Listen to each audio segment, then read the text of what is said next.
La Russie poursuit sa progression. Tandis que Poutine soutient une invasion de l'Ukraine en échec, il ordonne des lancements de drones, dont certains ne visent pas l'Ukraine. Nombreux pénètrent l'espace aérien de l'OTAN, et ce n'est que la partie émergée de l'iceberg de la stratégie de guerre hybride de la Russie. Désormais, l'Europe de l'Est en a assez. Poutine a franchi une ligne impardonnable et des préparatifs sont en cours pour un affrontement. Des alliances se forment, des plans sont élaborés, et le message envoyé à Poutine est clair. Sors d'Europe ou sois écrasé. La nation qui transmet ce message le plus fort actuellement est peut-être inattendue. La Bulgarie. Le 7 mars, la nouvelle était tombée qu'il y avait eu une nouvelle incursion d'un drone russe dans l'espace aérien européen. Cette fois, la cible était Sofia. La capitale de la Bulgarie a été contrainte de fermer temporairement l'aéroport Vassilevski, après que les systèmes de sécurité ont identifié un drone planant dans les environs. Les autorités bulgares ont réagi vite, tandis que le contrôle aérien et la police des frontières ont coordonné le déroutement des avions et la sécurité à l'aéroport. L'incident fut bref, le drone a vite été neutralisé. Et bien que la Bulgarie soit restée évasive quant à l'origine supposée du drone, certains allant même jusqu'à suggérer qu'un drone iranien aurait pu parcourir tout ce chemin jusqu'à son territoire, il n'y a en réalité qu'un seul coupable probable. La Russie semble être de nouveau à l'œuvre. La Bulgarie refuse de rester passive face à cette nouvelle incursion. Elle sait que ce qu'elle a vécu début mars n'est que la partie émergée d'une stratégie de guerre hybride, bien plus ancienne et profonde que beaucoup en Europe ne l'admettent. La réalité c'est que la Russie est déjà en guerre contre l'Europe, mais pas de manière conventionnelle. La Bulgarie est la dernière victime et nous allons bientôt détailler la stratégie hybride de la Russie. Avant cela, la Bulgarie a répondu. Le pays a fait bien plus que fermer un aéroport quelques heures. Après l'incursion de drones, la Bulgarie a cherché activement à nouer des alliances et à se protéger. Toujours méfiante quant à une possible implication de l'Iran, la nation a annoncé une coopération renforcée avec la Grèce, un allié de l'OTAN et un autre pays du front de l'Est, qui est très conscient de la dangerosité de la guerre hybride. La Grèce va désormais déployer des chasseurs F-16 et un système de défense aérienne patriote sur son propre territoire, afin d'aider à protéger l'espace aérien de son voisin du Nord, suite à une demande directe de Sofia. La Bulgarie a également réaffirmé son soutien à l'initiative Pearl, grâce à laquelle les pays membres de l'UE et de l'OTAN peuvent acheter des armes aux États-Unis pour les utiliser en Ukraine dans la défense de son territoire contre la Russie. Ce que nous voyons ici, c'est une nation qui a été choquée au point de passer à l'action, et c'est là que sa réponse devient vraiment sérieuse. Au-delà de son réengagement envers Pearl, la Bulgarie a également envoyé un message fort à Poutine. Ces tactiques de guerre hybride non seulement n'effraient pas la Bulgarie, mais elles provoquent exactement le type de réaction contraire à ce que Poutine cherche à obtenir. Loin de paniquer ou de reculer, la Bulgarie a signé un accord de défense de 10 ans avec l'Ukraine. Annoncé le 30 mars, l'accord prévoit que la Bulgarie, que le monde qualifie de grand fabricant d'armes, coopérer avec l'Ukraine dans la production de drones et de plusieurs autres types d'armes. Cela permet une production conjointe en Bulgarie et en Ukraine, a déclaré Volodymyr Zelensky. L'accord vise à systématiser l'approche des deux pays sur la durée. Cela pourrait effectivement se réaliser. Cependant, un accord d'une durée de 10 ans est également un signal envoyé à Poutine que la Bulgarie croit que l'Ukraine restera un État souverain sur le long terme. Pour cela, la Russie doit perdre en Ukraine. Poutine observe qu'un ancien membre de l'Union soviétique a répondu à sa stratégie de guerre hybride en renforçant ses liens avec le seul pays dont la Russie veut que la Bulgarie se tienne éloignée. Des entreprises de défense vont former des partenariats. La Bulgarie et l'Ukraine coopéreront au niveau gouvernemental. La Russie et ses alliés pensaient qu'envoyer un drone à Sofia allait diviser et intimider. Tout ce que Poutine a réussi à faire, c'est d'être le catalyseur d'une nouvelle alliance plus forte qui s'oppose à la Russie. L'Europe et l'OTAN ont besoin de ce type d'alliance. Le drone au-dessus de Sofia n'est que l'un des nombreux exemples de la guerre que la Russie mène contre l'Europe. Le Centre d'analyse des politiques européennes, CEPA, a indiqué dans un rapport du 31 mars que l'Europe connaît actuellement une guerre de l'ombre sans fin apparente. L'Europe, dit-il, n'est plus seulement spectatrice de la guerre en Ukraine et de l'agression russe.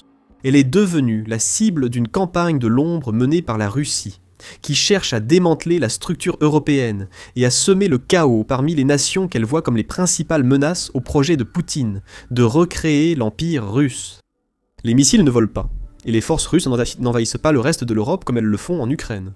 Le sabotage, la surveillance, la cybercriminalité et les incursions aériennes sont les armes de cette guerre secrète. Et c'est un combat que la Russie mène depuis au moins 2022 et face auquel l'Europe doit ouvrir les yeux sur la réalité. L'escalade de cette guerre de l'ombre transforme les tactiques isolées de la Russie en une stratégie cohérente. La Russie profite des modèles classiques de dissuasion européens, qui, selon SIPA, partent du principe qu'un adversaire évaluera les risques et ajustera ses actions en fonction de la punition probable qui lui sera infligée. La Russie n'est pas ce genre d'adversaire. Ses services de renseignement et de sécurité valorisent l'initiative plutôt que la retenue.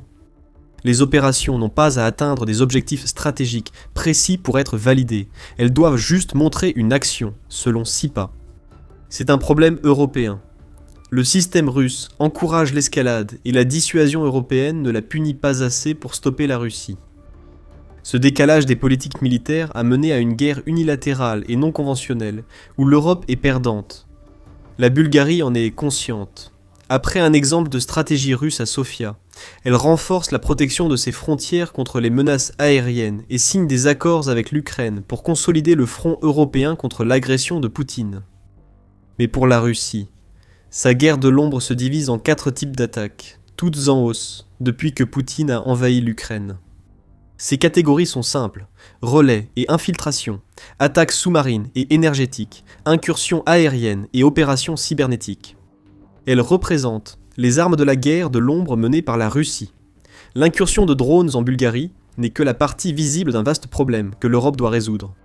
Commençons par les tactiques fondées sur des relais et sur l'infiltration. Juste sous le nez collectif de l'Europe, la Russie a construit un vaste réseau d'agents et d'entreprises criminelles qui opèrent sur le territoire des nations européennes. Incendies criminels, sabotage, intimidation et surveillance sont les armes de ces groupes mandataires, qui se sont avérés très efficaces. En utilisant des acteurs tiers, la Russie peut nier toute connaissance d'incidents servant ses intérêts, ce qui rend caduc le modèle de dissuasion européen évoqué. Comment pouvez-vous dissuader un ennemi qui ne se bat pas selon les règles traditionnelles ? Les exemples de cette approche par procuration et infiltration sont innombrables. Chatham House signale des cas de personnes au Royaume-Uni soupçonnées de travailler pour les renseignements russes. L'Allemagne a arrêté des personnes soupçonnées de préparer des attaques pour la Russie. Des déraillements de trains en Suède portent clairement la marque de la Russie. En Estonie, pilier du bouclier de l'Est de l'OTAN face à la Russie, les services de sécurité observent de forts efforts russes pour recruter des citoyens locaux, visant probablement à former une force contre le gouvernement. La Russie cherche à épuiser l'Europe dans son ensemble. Le sabotage orchestré par des agents supplétifs, des infiltrés et des traîtres vise à semer division et confusion dans les pays ciblés. Et cela fonctionne souvent. Pendant que nous parlons, il y a un courant pro-russe en Bulgarie qui dénonce l'accord que le pays vient de signer avec l'Ukraine. Des partis pro-Kremlin en Bulgarie vont sans doute se servir de cet accord comme argument de campagne avant les élections parlementaires du 19 avril. Les manœuvres de Poutine sont claires, et cette division explique la multiplication par 4 des sabotages russes en Europe en 2024. En parlant de sabotage, la Russie a porté son attention, dans le cadre de sa guerre de l'ombre, sur certaines des infrastructures sous-marines les plus importantes qui permettent à l'Europe de fonctionner. C'est la deuxième partie du plan de guerre de l'ombre en 4 volets. C'est justement le type de sujet traité sur The Military Show. C'est pour cela que nous faisons des vidéos, pour expliquer comment le pouvoir fonctionne réellement. Si ce que vous regardez vous est utile, assurez-vous de vous abonner à la chaîne. SIPA indique que les câbles sous-marins et infrastructures énergétiques visés par la Russie en Europe sont vulnérables du fait de leur importance pour la vie civile et militaire. Encore une fois, la Russie n'adopte pas la même approche en Europe qu'en Ukraine. Les missiles et drones ne frappent pas les centrales électriques. La Russie adopte une approche sournoise, exploitant les failles maritimes européennes pour perturber les communications et semer la confusion dans les structures militaires du continent. Des navires, parfois appartenant à la Russie et d'autres fois semblant être de simples bâtiments civils inoffensifs, sont surpris à rôder autour des vastes réseaux de câbles sous-marins qui maintiennent l'Europe en fonctionnement.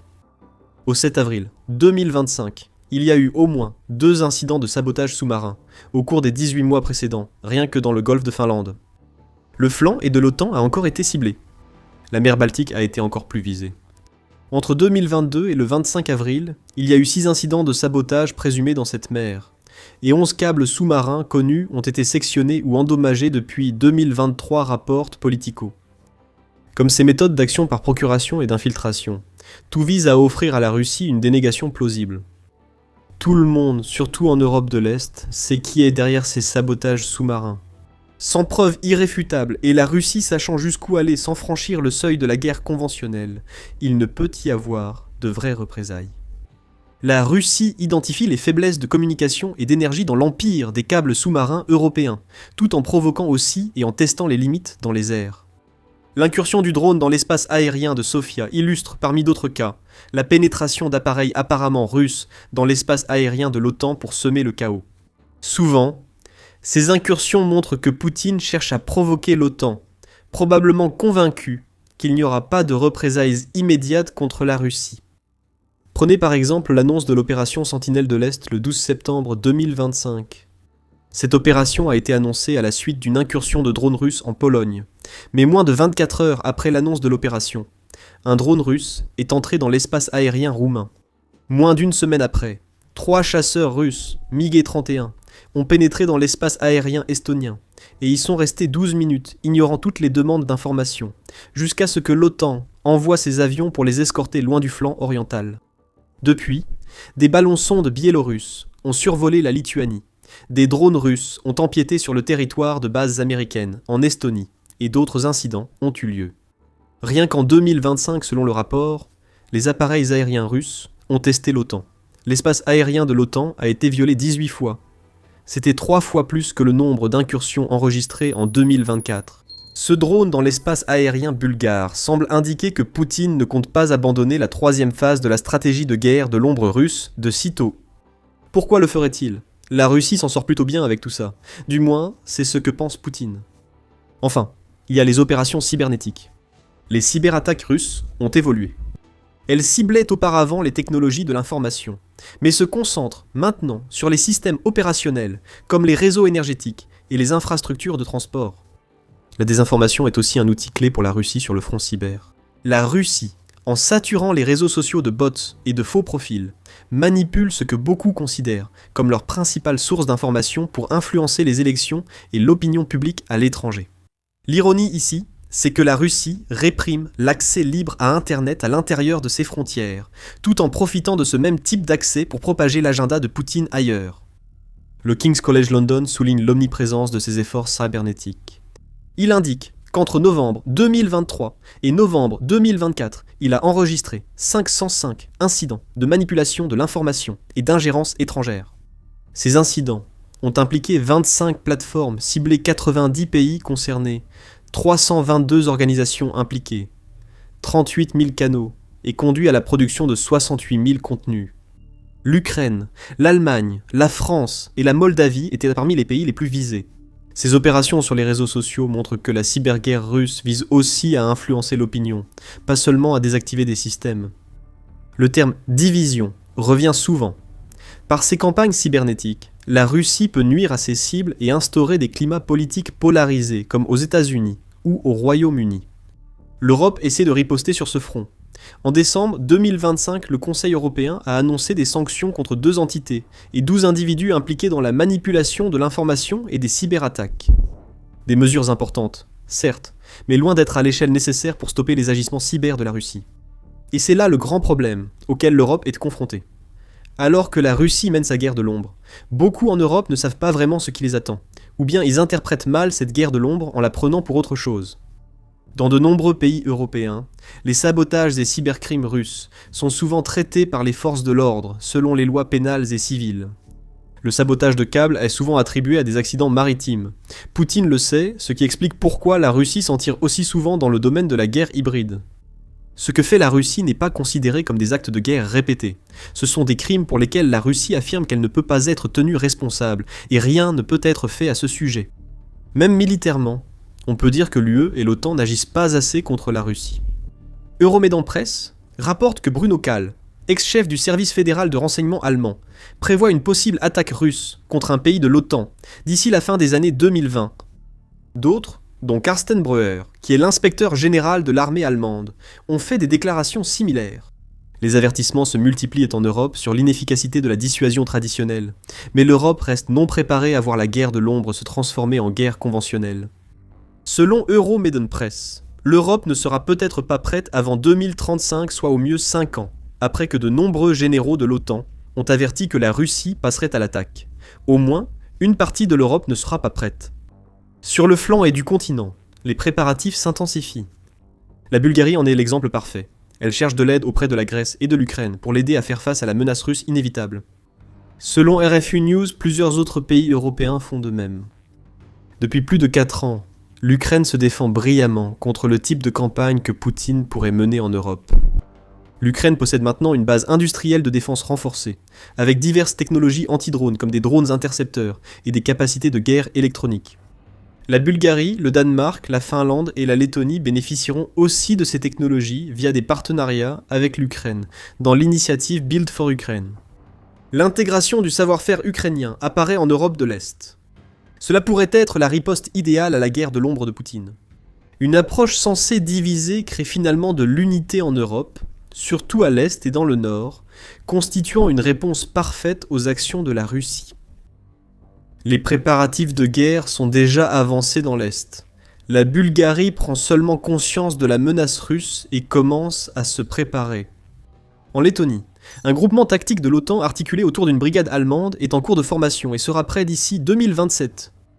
La Pologne est devenue l'une des nations européennes les plus puissantes, consacrant en 2025 4,5% de son PIB à la défense, le taux le plus élevé de l'OTAN. De plus, 54% de ses dépenses de défense vont à la fabrication d'armes, plutôt qu'aux salaires et coûts. La Lituanie, la Lettonie, l'Estonie et la Pologne ont toutes investi massivement dans la défense de leurs frontières. Ce que nous voyons ici, ce sont les graines semées en Europe de l'Est. Alors que beaucoup sur le continent tergiversent et hésitent, semblant constamment incertains quant à la manière de répondre à la guerre de l'ombre. Même si les généraux avertissent que la Russie se prépare à aller plus loin, des pays comme la Bulgarie, la Pologne et les nations baltes se préparent à ce qu'ils croient être inévitable. Ajoutez aussi la Grèce à cette équation. La Bulgarie dépend de son voisin pour sa défense. La coopération entre ces pays et l'Ukraine n'a jamais été aussi forte. Des défenses sont installées, et les alarmes déclenchées par la guerre de l'ombre sont prises au sérieux. L'Europe de l'Est rejoint l'Ukraine. Elle informe Poutine que sa guerre de l'ombre ne les intimide pas.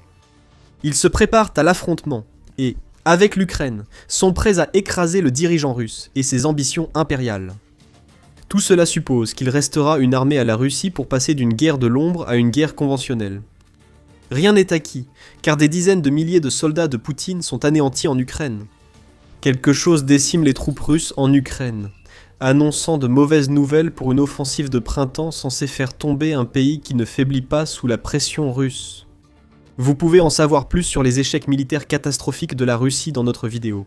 Et si vous avez apprécié cette vidéo, n'oubliez pas de vous abonner à The Military Show pour ne rien manquer de ce qui arrive. Merci de nous avoir regardés.